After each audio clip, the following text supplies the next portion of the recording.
Welcome back to the FloTrack podcast. FloTrack podcast at gmail.com is our email address. I'm Kevin. He's Gordon. And we got news to talk about today as Gordon still settles into his seat there. Right after we got done recording yesterday, Gordon, major suspension in the world of track and field. Christian Coleman is going to be out for 2 years, meaning he will miss next summer's Olympics. Of course, this is all pending an appeal to the Court of Arbitration of Sport. So we are going to dive in and discuss all of that today. How are you doing? Doing good. I'm surprised and not surprised at the same time with the Coleman news. It's kind of funny, though, when you read the whole report. It's a lot of like interesting tidbits that you, me, and Lincoln were kind of talking about in our group chat that I would like to break down here in this pod today. Yeah, so let's do that. And these reports, now this was from the tribunal that came in and decided on the punishment here, and the athletics integrity unit, of course, was involved as well. And they had the options here. Obviously, they could throw the case out, which we didn't expect. You could do a 1-year suspension, which is what Coleman was hoping for when he came on our pod last June after this third violation was announced, that 1-year suspension, or 2 years. That was the maximum, and that's what he ended up getting. So he didn't dispute one of the tests, and then the other two, one was the whereabouts failure where he was at the Drake relays, and then the other one was the one in December where he was Christmas shopping. I'm assuming you want to focus in on the December facts. Yeah, but first let's talk about the Drake one. Okay, when sure. you think about it, like if I was Coleman, I would try to use the Drake one as like, hey, I was at a World Athletics event where, like, are you like, you should like, I don't know, like, I feel like that one is more of like a technicality of like, we got you technicality. You forgot to tell people you were at the track meet, even though everyone knew he was at the track meet. It's not like he was like there as a spectator going to a sporting event and didn't tell anyone he was leaving his home, right? And also he's at an event where you can get tested. Like the fact that like... Well, he wasn't competing though. He was there in the capacity as a volunteer coach for Kentucky. Yeah, he was not competing in that meet. And with that one, what the report found and what they ruled was, so what the report found there was basically he changed his locations after he had already been contacted and after he had already been told, hey, we can't set up a test for you at Drake, because that's what he said. And that's what he's said all along of, hey, can you guys just test me here? They said no. And then he went into the app and changed it. It was already after he had been contacted. That one seemed like, of the two ones that he was disputing, the one that they pushed back on this report the hardest against. I mean, in general, they said he was, the words they used were careless at best and reckless at worst. And I think that is something that they used to help illustrate that. So then we get to the December one, where that changed. Why don't you run through just December based on what we know, and then dig into what the report found? So, I mean, what do you mean? So basically, Coleman's story was that I think at like 7:53, he bought Chipotle. Then he drove home to catch the beginning of a football game that starts at 8:15, ate the Chipotle, then drove back to a Walmart and purchased 16 items, and the checkout was at 8:22. So in a 29-minute span, he ordered Chipotle, drove the Chipotle home, ate the Chipotle, watched the beginning of a football game, drove to Walmart, purchased Walmart items. So he did those 6 things in 29 minutes. He is the fastest man in the world. I'll give him that. But I don't know if he's the fastest consumer in the world. And it might be a little hard for him to be able to prove that that's the real story. And I think the investigators kind of were like called BS on that story. And I think the real story is he was just gone. He ate the Chipotle at Chipotle and then was still out like hanging out at the mall, then walked over to go to Walmart at 8:22 and bought the Walmart supplies. Mm-hmm. And he just had to come up with I was home watching a football game and the music was on and I couldn't hear you. You should have knocked louder and you guys should have called, and just trying to come up with an alibi that he kind of is just backpedaling, like he realized he made a mistake and he's trying to justify his mistake by coming up with a new story. And I personally think Coleman is not doping. I just think even after 2 strikes, technically 3 strikes because he had the backdated strike. This was really his 4th strike. I think he just was naive about the seriousness of not following these protocols and these rules. I think he just thought like, come on, I'm not doping. Who cares? Like, why are you guys always on me? Like, just had like this mindset of like, this isn't that big of a deal. And then when the 4th strike comes, he's now realizing, oh shit, it is a big deal. All right, come up with an alibi. We know it's a bullshit alibi just based off of the timeline.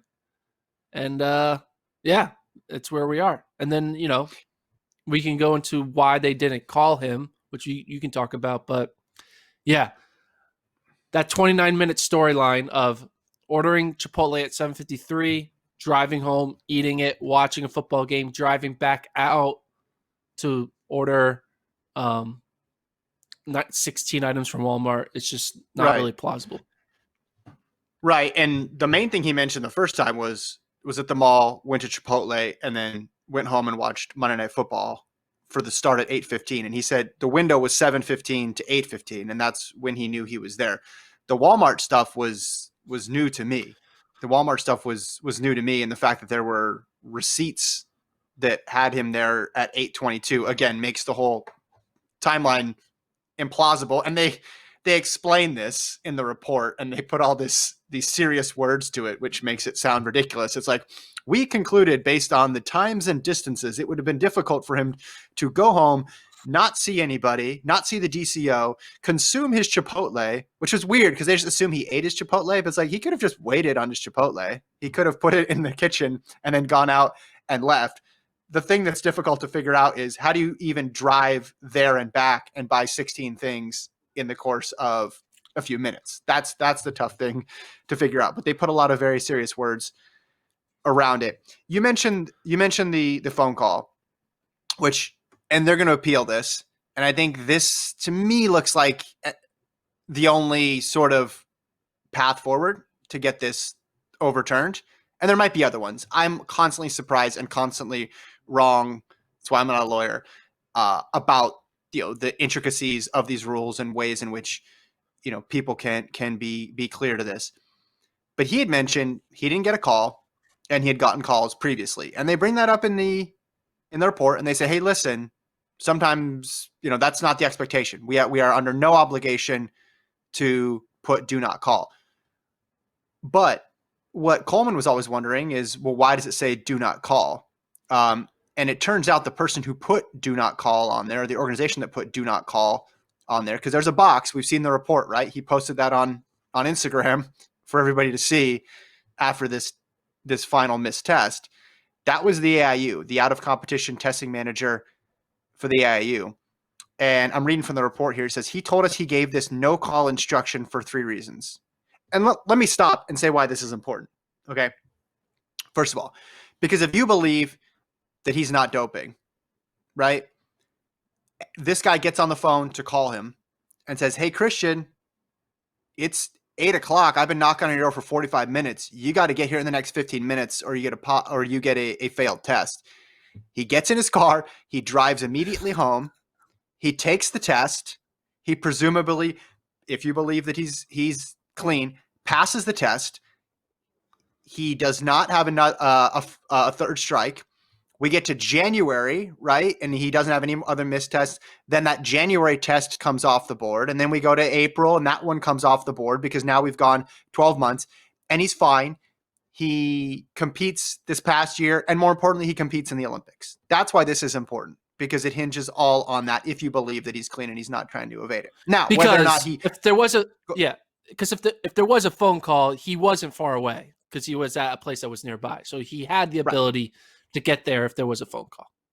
Right. And again, you could say he's negligent or as they're saying, reckless or careless, whatever. But I'm just saying the practical impact of this is enormous because he was that close and he could have taken it if he wanted to, if he got that call. Now you could say, well, he should have been there in the first place. Again, I get it, but I'm just saying why this is important.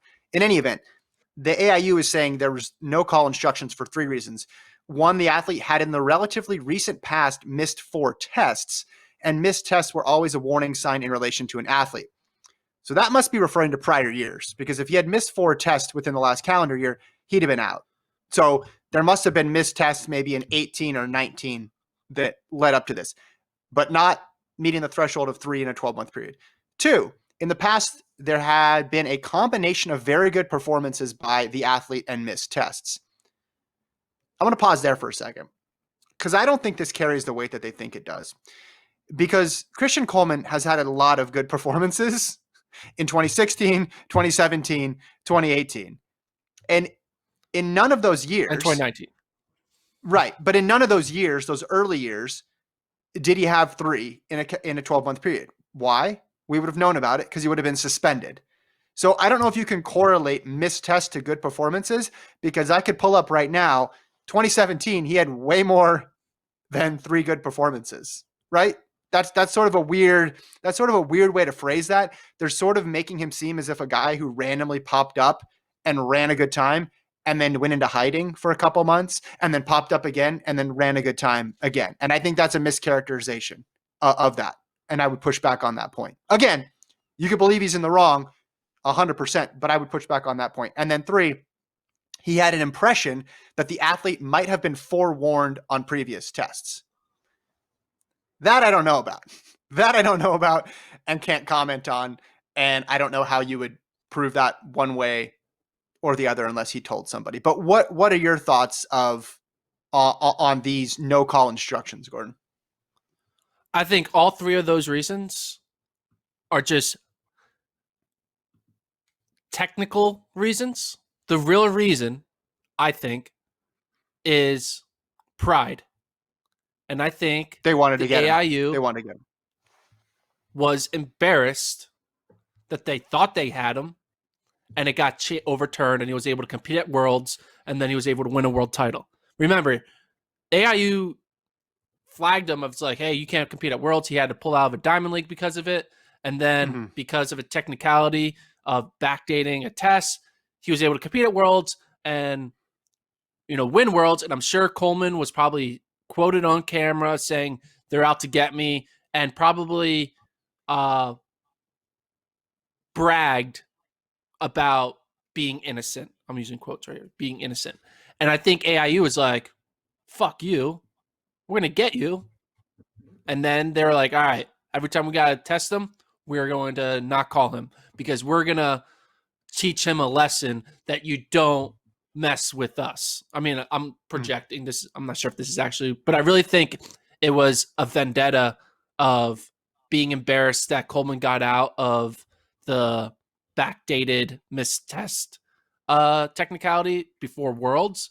And then he goes on to win Worlds and he's a world champion. And I'm sure there's someone in that company who's just sitting at home being like, Dan, this is bullshit. He's not supposed to be there. You know what? Next time we have to go test him, we're going to put a do not call. And if we get him, we're not going to call. And then it's going to be perfect, And I think that's what they were trying to do. Now, I think it just, we got to remember there's humans involved in the system. It's not like this is a robot testing another robot, right? So there's human emotion in people, right? And humans are flawed and humans can be jealous, be prideful. And I think can have like internal bias, right? And I think that they had an internal bias against Coleman because of him getting away with technicalities. And I think they had an internal bias against him because he was really good. And he's all built up to a do not call mandate. And again, they're not required to call, but you know, I'm sure if it was like, I don't know, insert random 1,500-meter runner who finishes 7th at the U.S. trials, they probably would call because they're like, oh, I don't want to wait here for an hour. Let me just call them. Hey, I'm outside your front door. Oh, okay, cool. Mm-hmm. I feel like in this situation, they walked to that door, they knocked once, and then they started their timer. And they were like, here we go. I feel like it was like, we can do it. We can get to that 60-minute mark, and boom, we got them. Mm-hmm. Yeah, I think that's a good point about humans being involved. That previous case screwed everything up. And it wasn't fair, I don't think, on either end, because they didn't follow their own rules. And this thing was announced and leaked, and they should know the rule. They should be able to count 1 year, just as everybody else should be able to count 1 year. It shouldn't have to go before a panel, but like that should have been known before the charging document was even issued. I think, you could blow a hole through those 3 reasons. But then on the other side of things, AIU could come back and say, look at the code. We are under no obligation to call. And I think that's where the impasse is going to be. Yeah, exactly. They're going to say we're under no obligation to call. But just bringing up this whole idea that there's a correlation between good performances and missed tests. I mean, Coleman's lawyers are going to be able to bring a ton of receipts where he was available for tests and he still ran fast. I mean, just the math bears that out. You could find a performance where he ran well and maybe his one, but he could have only had 2 missed tests during those other times. And again, as someone who's followed his career, same with you followed his career. He's been running better at a rate more than 2 good times a year. That's just usually it's 2 good times a month for him. And that would have been noticed. That would have been flagged previously. Again, I don't see them overturning it at this point. And the great irony here is if last year that whereabouts failure or that filing failure counted and he was suspended, he would have missed 2019. And even if they did 2 years, would have missed 2020, but he would be back for the Olympics and he would probably trade the Olympics for this. And also then I think he would have had a better chance. He would have had a better chance of only getting a 1-year suspension. Because I don't know how you feel, Gordon, but right now I feel as if Coleman's being looked at as a 2-time offender because they're saying, well, that was the first one and he got off, and this is the second one. Whereas if it was just the first time, then maybe they would have been a little bit more lenient. So strange events colliding here to get us to this point. Yeah, and like, it just sucks that this is that this situation unfolded, right? It sucks that Coleman was naive about the seriousness. It sucks that the AIU maybe was, playing by the book in a weird way in order to kind of make this event happen. Because if they would have called, this event would not have happened, and we know that for a fact. Like, because here's the thing. The AIU rule of not calling, in what scenario would calling someone during their window help them give a clean test when they're not clean? Mm-hmm. Like, how would the whole idea is you need to be here for now? Like, what the heads up of a call? What could the athlete do that would ruin the test in that situation? That's what I don't understand. Well, especially in the era of doorbell cameras and things like that. Like you'd know that they were coming at that point. It's not like you're peeking your head around. So if you were doing something, he has to give the test at that point. He's on 2 strikes. Yeah. Right. So you could say, my thing is like, why is there a do not call? Like, why? What is the fear that AIU has if they were to call? Like, what's their worst case scenario that they call and then what happens? So they call like, hey, you're not here. And then AIU calls Coleman at like 7:14. So he has 59 minutes. What could Coleman do in those 59 minutes that would make him pass a test if he was not clean? Yeah. Oh, you Like, get are you the able to science flush of it drugs there. out of your system You in know, that's 59 minutes? we got to have Lincoln on for that. He knows more about that stuff than you or I. I'm not 100% sure, but I think that is the fear. And also I think just they don't want to establish the expectation that we're going to call you every time, because then you introduce another variable of, like we had with Salweed Nasser. Oh, the phone number didn't work. Okay. Well, then whose responsibility is that? Is it on the DCO for having updated contact information, or is it on the athlete? I think that's it. I think they're just basically saying, hey, be here for this hour, and then you don't need to worry about it. So again, I don't think this is going to get overturned because of that, because they are under no obligation to call him. So they could just print out that rule and lay it down on the desk, and then that's where this thing dies. But I think the fact But that why he's is that been rule called written? Why is that a rule? For the reasons I Why said, does I don't think AIU have a rule of a do not call rule? I don't think they're saying they don't have to call. I think because they don't want to establish this idea that that the burden is on them to call people. I think they are saying, you give your hour, that should be enough. Be there during your hour. We're not going to chase you around. You're a professional. I think that's what they would say. And they don't, it just opens it up for more. It opens this up. It opens this discussion up. You know what people were saying a year ago?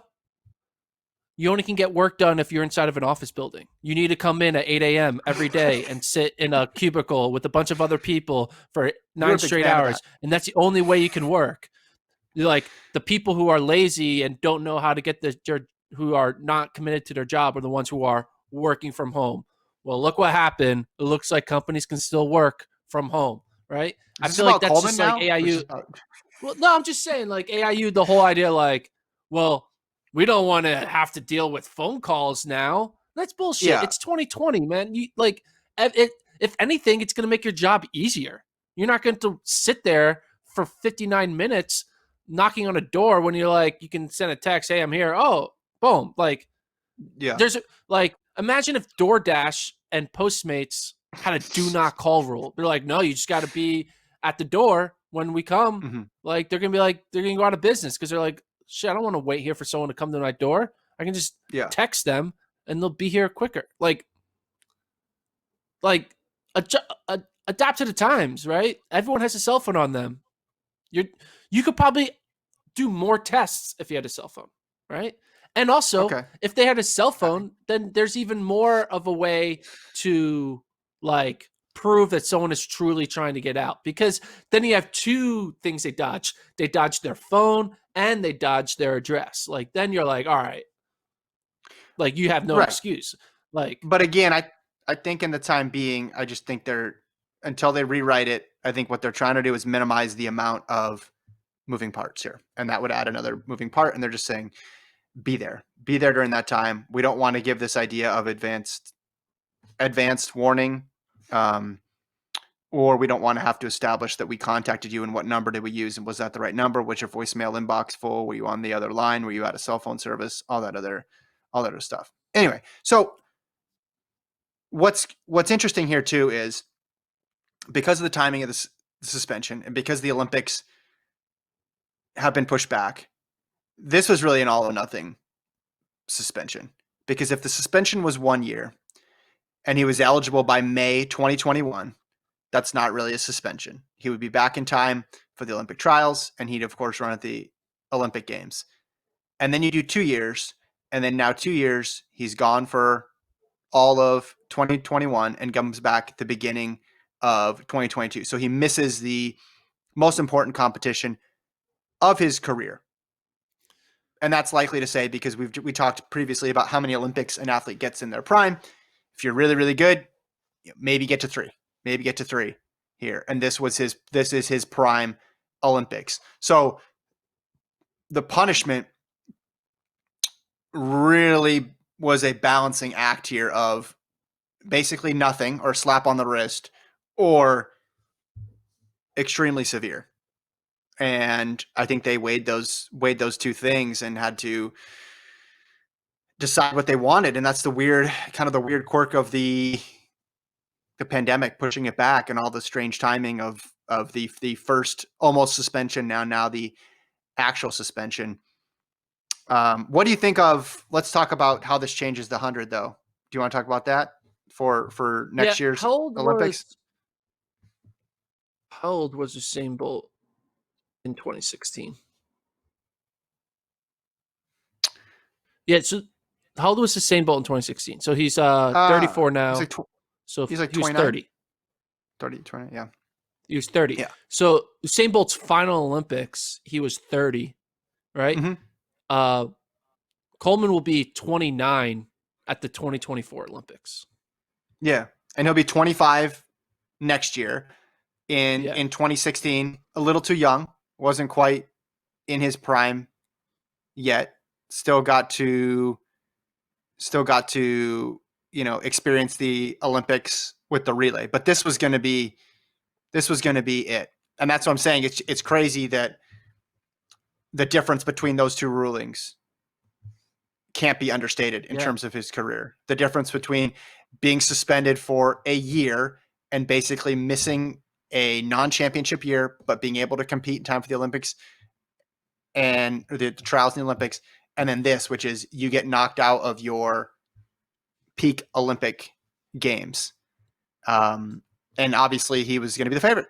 He was going to be the favorite. So things open up on the US side for an extra spot, and an extra spot on the medal podium is available as well too. Have you thought that far ahead yet? Have you gotten to how this impacts the 100 on the world scene, and even the 200, I guess you could say, because there was a chance he might have tried to double and get on that 200 meter team for the US as well?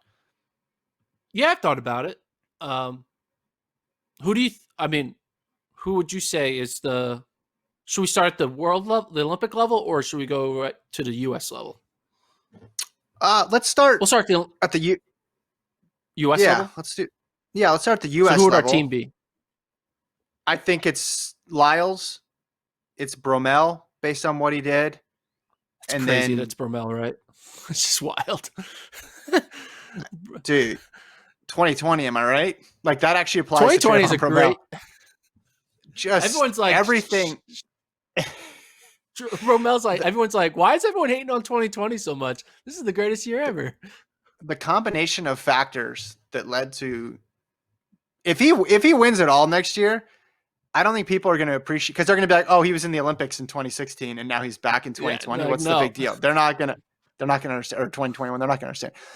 Bromell, Lyles, and then I think it's 3 people for that final spot, and they all have separate cases. One, Baker, we've seen him at his peak, and if all 3 of these guys that I'm thinking of are at their peak, I think he'll make it.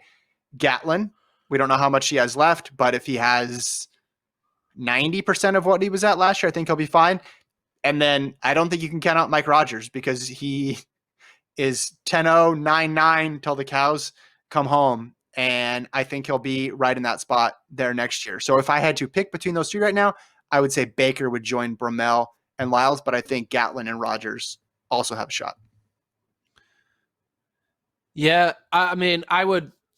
It seems crazy to, like, every year I'm one thing. This is Gatlin. This is the year Gatlin doesn't make it, and then he does make it. Right? He's been like respectable this season. Even like he put up like respectable times. I think we're like 10-0 something. So I think Gatlin has said the Olympics are his final year. I think Gatlin makes it. So I think it's going to be Lyles, Bromell, and Gatlin. And I could see Bromell winning the trials over Lyles. And I can see Gatlin getting 3rd.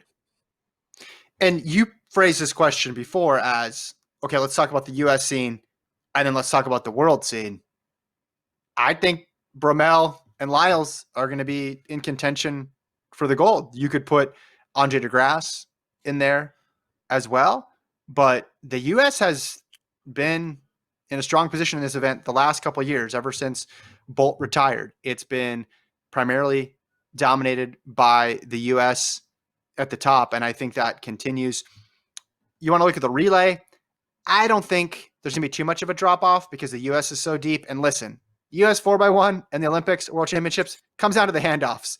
It doesn't really come down to, can this guy run 9.6 or 9.8? It comes down to, can they get the stick around? So if they can get the stick around, I think that they'll be fine, regardless of who they put on that team. So it won't hurt them as much there. But yeah, this opens up the gold medal. Obviously, the double is now possible, or much more likely for Noah Lyles, and Bromel's comeback story just became that much more doable as well too. You know the Olympic track event schedule? Do I know the Olympic track event schedule? Gordon. I mean, the 100's first, then the 200. It's how it always is with the 100 and the 200. No, you know what I want to know. What do you want to know? I want to know, is the 100, so the men's 100, is Sunday. Oh, I know what you're thinking. Yeah. I know what you're thinking. Is it possible? No, it's not going to happen. It's You're not? talking about Michael Norman? You're talking about Norman? Yeah. No. Why? Can we see a 100, 400 double? Why would he skip the 200? That doesn't make any sense. Oh, you're saying because of the schedule. You're saying he's going to do. You want him to do 2 of those events, and whichever 2. So maybe do a. Are we going to put? What if Norman is like, dude, let's do. I mean, he could become like an Allison Felix type, right? He could be on the 4x1. He might be on the 4x1. Be on the 4x1 and the 4x4.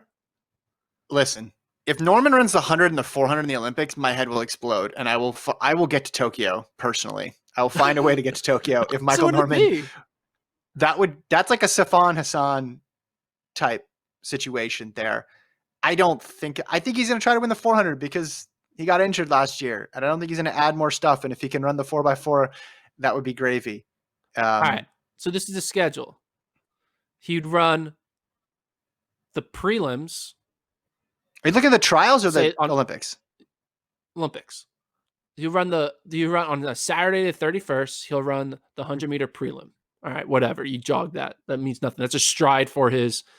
No, he doesn't need to run that because he'll be too fast. Okay, so Saturday the 31st, he would run round 1 of the 100. Okay. Then Sunday, the next day, he would run round 1 of the 400. So 100 jog, then a 400 jog, right? Mm-hmm. And then he would have to do. Okay, so this is the double. Basically, he would run the 100 in the evening of one day, afternoon 100. Then he would run the next day. He would run morning 400, afternoon 100, 100. So basically, he would have to do 1 400 first round in the morning before his 100-meter semifinal, final, back-to-back. Okay, so let me stop you right there. What do you think Michael Norman's best event is? His best chance for gold? 400. 400. Okay. What if I told you there was an event that was shorter than the 400, but did not conflict with the 400? Talking about a little thing called the 200. What if I told you that the 100 was missing the world champion from the previous year, but the 200 had a guy who was probably going to run 19.4? Okay. He has a better chance of beating Lyles. I know he already beat Lyles in the 200 recently. That's in 2018. But yeah, he's a better shot at winning the 100 than he does in winning the 200, I think. With no Coleman, 100%. That's a contrarian take, and I respect the take, but he's better in the 200 than we think. He just hasn't run that many, and he's actually beaten Lyles in that event before. Norman in the 200 is like Lyles in the 100. They're good at it. They're really good at it. They just don't get the opportunities to run it. And we've never seen them in a major, we've never seen Lyles in a major championship 100. We've never seen Norman in a major championship 400, even going back to USC days. We never saw him in a 200. I think if he does anything, he does the 4 and the 2. I'm guessing he just sticks with the 4, tries to get that gold medal. What if he did the 1, 4, and 2? Yeah, I mean, that would be obviously. Then I would get in a boat and paddle my way to Tokyo if he is entered in the 1, the 2, and the 4. Here's the thing, though. If a 4 and a 2 is a normal double, right? If they set it up so 4 and 2 is like 400, and then you have the 200. Yeah. I just think is running a 400 and does running 300s mess up your 400? Like how much? I mean, maybe I'm naive about the energy it takes to run. Because when I think of doubles, I'm like, a 5K tank. Like imagine having to do like Like, how much does 100 take out of you of your 400 legs? I think it's more just in the getting your body ready. If you have a morning session, you're getting up earlier, you're doing your warm ups because you can't go out there. You can't go out there cold, and it's just another run on your hamstrings, which your quads and things that he's trying to keep healthy. I do like how you took this one suspension, and granted, it's a big suspension of the world champion, and you just went full chaos theory on it. You're just like, it's going to impact every single event. Michael Norman is going to be doubling. Michael Norman's going to win 6 golds. He's going to win the 100, the 200, the 400, 4x1, mixed 4x4, and the 4x4. And it's going to be great. He's going to be the Michael Phelps of 2021. That's what I was going to say. Phelps without the swimsuit. I like it. Yeah. Listen, I think it clearly does. I mean, it takes away. There was a legitimate chance at a USA 1-2-3 in the 100. I think that is unlikely now. I think it adds, obviously, intrigue to Lyles' double and Bromel's comeback story. I think all those things are now heightened because you're missing the world champion and the fastest man in the world. But Bromel was already going to be there. It's not like Bromel wasn't going to be running the 100 next year. And Lyles was already going to be going for the 200. So I don't think it adds anybody new into the mix. I just think it improves the prospects of the people who are already planning on running that event. Let's be honest, it helps Gatlin the most. Correct. It helps people get onto the team. You're right. Yeah. It does help because it opens up that one extra spot. And again, on the relay with the 4x1, I don't think it makes a huge difference. I think that just comes down to whether or not the passes are good. Now, it helps to have a guy in there who's the world champion, and I'm sure psychologically it benefits, but I think the U.S. will be succeeding or failing just more contingent on whether or not they can have clean passes, because you have plenty of talent there with Lyles, with Bromel, with Gatlin, with Rogers, maybe, again, Michael Norman's 6th gold medal. Put him on that 4x1 as well. What about this? Let's think about the sport as a whole, the marketability of the sport. Does Grant Holloway double? Sorry, go ahead. Yeah, Usain Bolt's dominance helped the sport because having this, eccentric guy winning everything, running fast times, was good. He had a great last name, all that stuff. So he helped make the sport popular. People looked forward to seeing Usain Bolt run, right? Even he became a household name. Mm-hmm. Without Coleman, that allows us to have Lyles become our household name of the 2020s, I think. Because if Lyles goes out there and, I guess the 100's first, goes out there but runs a fast time, but loses to Coleman by 0.01. Coleman runs 9.75, and Lyles runs 9.78. So he gets second. And then Lyles goes on and wins the 200 in 19.4, right? Mm-hmm. It's not going to have so you have that scenario where you have Coleman running 9.75, Lyles running 9.78, getting second, going on to run 19.4 or 19.3 in the 200. Right. That scenario where you have two 100-meter champion and a 200-meter champion. Now what about this scenario? Lyles wins in 9.78 because there's no Coleman. He still runs the same time, then goes on to run 19.4. All of a sudden, you have Lyles being a double champion, running 9.78 and 19.4. He is the next Bolt. He is eccentric. He's dancing on the track. Everyone loves him. He's getting all these deals. He is going to be the marquee athlete for the next 10 years. But if you have Coleman there, that marqueeness isn't as bright because he has a L on his resume at the Olympics. And if we're going to be honest, Lyles is more marketable than Coleman. Coleman is a lot more introverted, kind of keeps himself. Lyles is very loud and, having fun, right? So in a way, the marketability of the sport for the next 5 years, again, provided Lyles is healthy and runs well, is in a better position with a Lyles double versus a split Coleman Lyles. you have to do something really spectacular at the Olympics to keep people's attention, because you're competing with all these other sports. And on the American side of things, you're competing with swimming, where there's all these events, there's world records getting broken seemingly every night. And that's the expectation. So yes, winning one gold, though it would be impressive. Heck, he could even like break Michael Johnson's American record, and people would be like, yeah, but he got a gold and a silver and he didn't break a world record. Like, what's the big deal? I watched Usain Bolt a few years ago. That guy was amazing. And there's only one Bolt, and there's only going to be one Bolt. And he had that perfect storm that you mentioned, right? Had the charisma, had the personality, had the name, but did it in the event that drew the most attention in a manner that was just completely stunning, and was able to break world records. And that's not available to everybody in all events equally, because of where some of the world records are positioned and how they're run in the Olympics. So I don't think Lyles is going to break 958 or 1919 next year, but the next best thing he can do, you're right, is sweep both of those events. And if he sweeps both of those events, I think he'll be at the top of the heap. And it's only 3 more years. He doesn't have to wait 4 more years to have another Olympics. Think about it's this. 2024. Yeah. But think about this. Okay.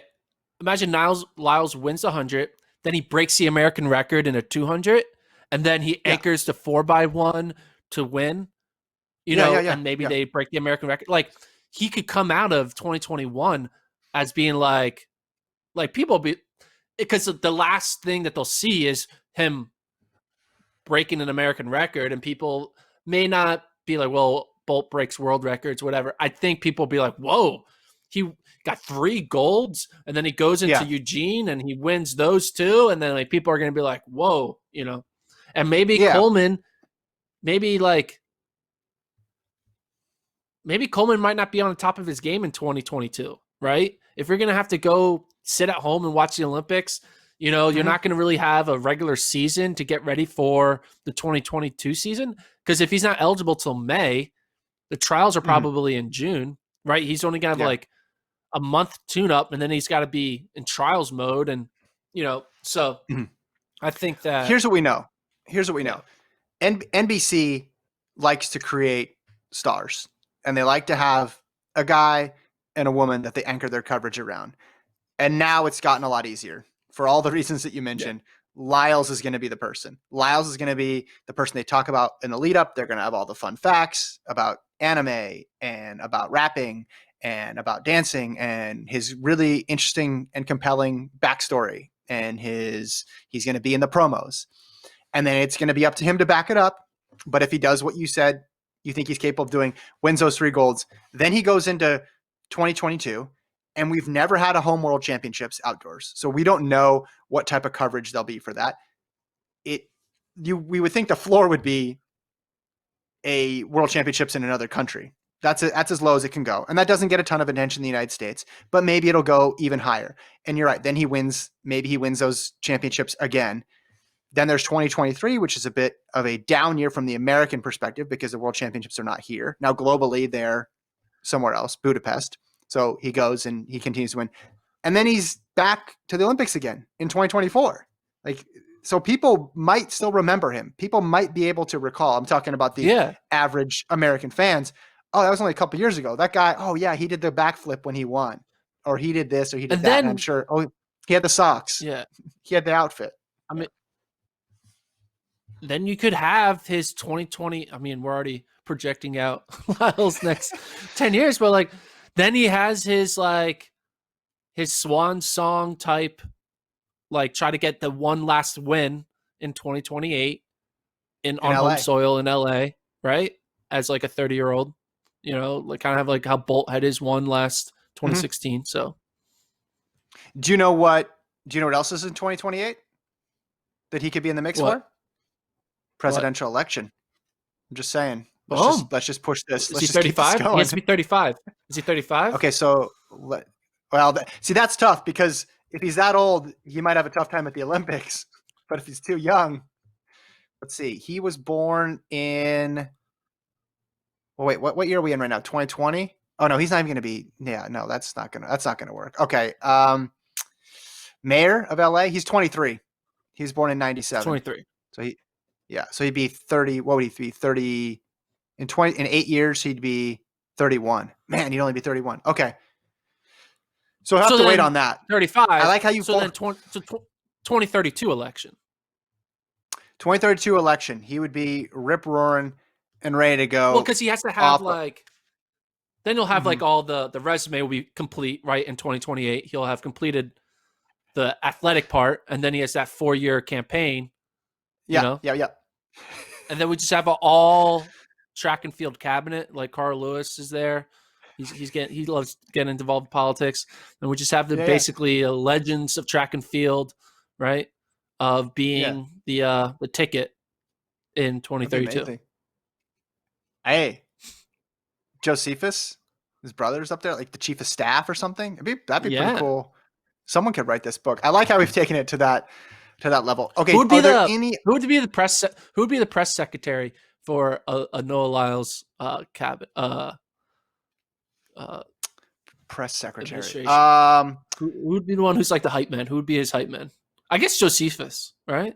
You'd be his hype man. Yeah, I'm trying to think. Who else does he train with? Holloway. Holloway. Grant Holloway. Okay, good. He'd be a great person to be at every press conference, just like, and I would be the number one reporter in there, just trying to grill what Lyles is doing with 4 and 8 and all that stuff. And then Holloway will be like, "Man, Gordon, I remember back in 2015 when you gave me a hard time about the 200, 100 double."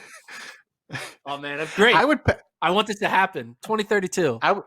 I would pay money just to see Grant Holloway be the press secretary for the day, just in general, just in life. Awesome.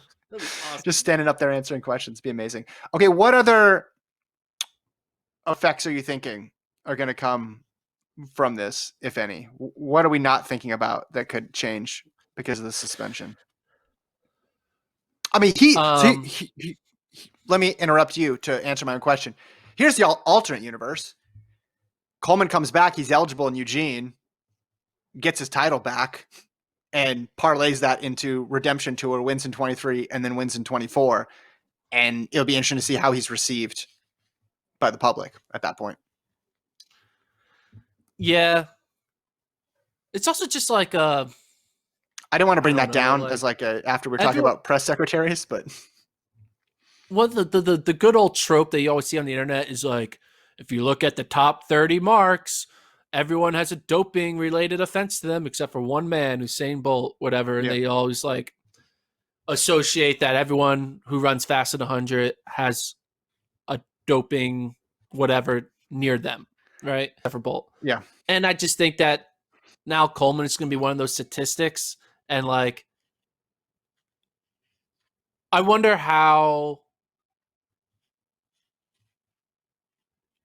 will people did not like Gatlin, right? When he came back. Mm-hmm. I mean, he came back after 8 years, but like people, was it 8 or was it 4? 8 year? No, it was 4. No, it was 4. It was 4 from 06 to 2010. Yeah. It's 4. Gatlin has never been able to get the a redemption story. You would think it would have been his 2017 win, right? Where he defeated Bolt, right? But everyone just hated Gatlin because, I mean, he did actually dope. It's not like a whereabouts failure. And Gatlin had the whole, defense that he had with like, it wasn't, I didn't do it on purpose type defense. Sabotage, yeah. I mean, Coleman, though, now, like, do you think people are going to treat him the way they treated Gatlin? Or no? You think they'll look at it differently?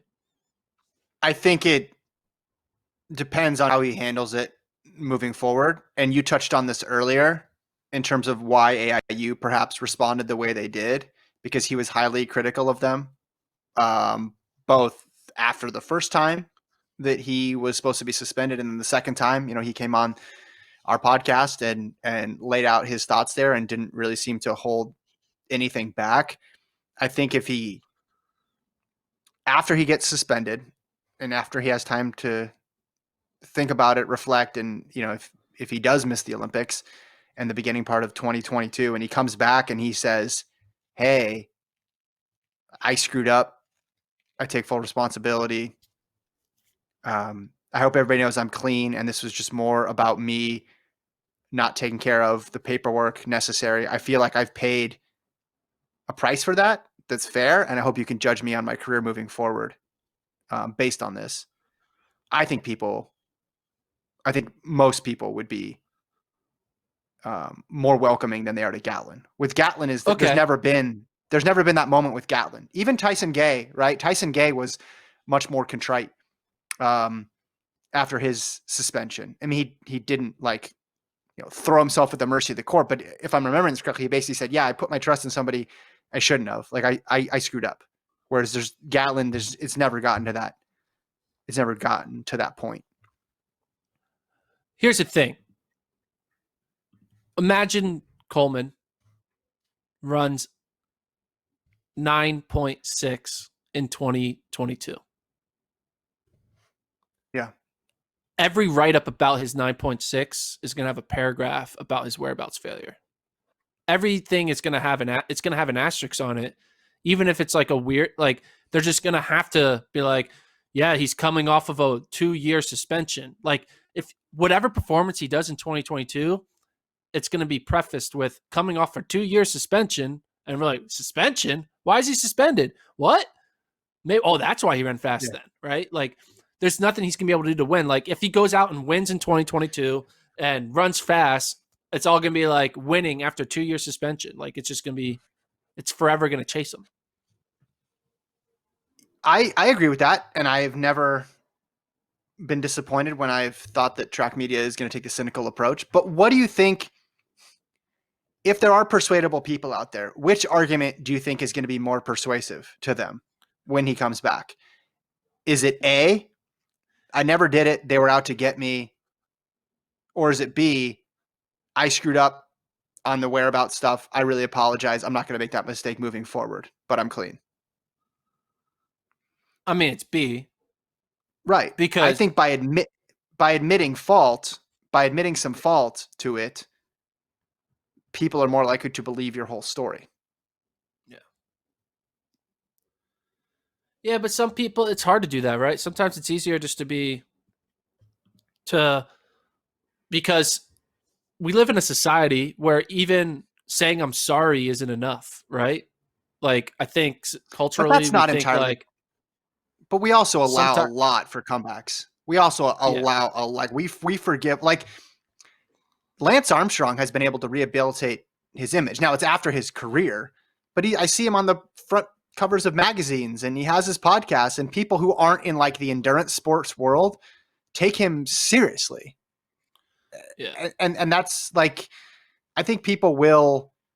I mean, Tiger Woods is a totally different scenario, obviously there too, but there was a time for a while where it's like, oh, we cast people off. I think people's memory actually now is almost shorter than it used to be. But I think it's all on how he wants to approach it moving forward. And of course, he's going to appeal, and he has that right, and he's going to appeal, so he's going to protest his innocence. But I think moving forward, this is mostly a PR thing, right? After the suspension is finalized and it sets in, and it's probably difficult to come to grips with that because he's been training his whole life for it. I think at that point it becomes, okay, moving forward, what are we going to do? Because we can't change what's already happened. Yeah. It's weird. It sucks. You know, you just wish that. Yeah. I want he's a really good runner. And if I had $1 million to bet, I would bet $1 million that he's not doping. If I had $1 million to bet, I would also bet $1 million that he thought it wasn't that big of a deal. The missed tests. You're that confident, huh? You're that confident. I'm confident that he's 100% clean, naive runner. Okay. All right. I mean, yeah. And I think people would say if that's the case, though, there still needs to be rules and there still needs to be protections for the sport. And he did. I just, because of how the calendar worked out, the punishment became an all or nothing scenario, because 1 year was basically 0 years and 2 years was basically everything. with the Olympics. And he'll, in 2022 home world championships, he could come back for that. But Olympics are the big prize, as they've always been. So email us your thoughts, FloTrackPodcast@gmail.com. You don't just have to rag on Lincoln in the inbox. You can write about other things too. We're getting a lot of people just basically making fun of Lincoln and his takes, which Gordon and I appreciate, but I think it's starting to wear on Lincoln a bit. Although he did did you see he got I'm running out of email addresses and aliases for these anti-Lincoln takes. Did you see he got a wood surface to put his microphone on? Look at that, moving on up. 2020. Who would have thought? It's big. Not a desk. Not a desk. You know what's great about this podcast? We are like an hour in. We could say whatever we wanted publicly about Lincoln, and he will not know because he's not going to listen this deep into the podcast. No. So what's the one thing you want to say to him?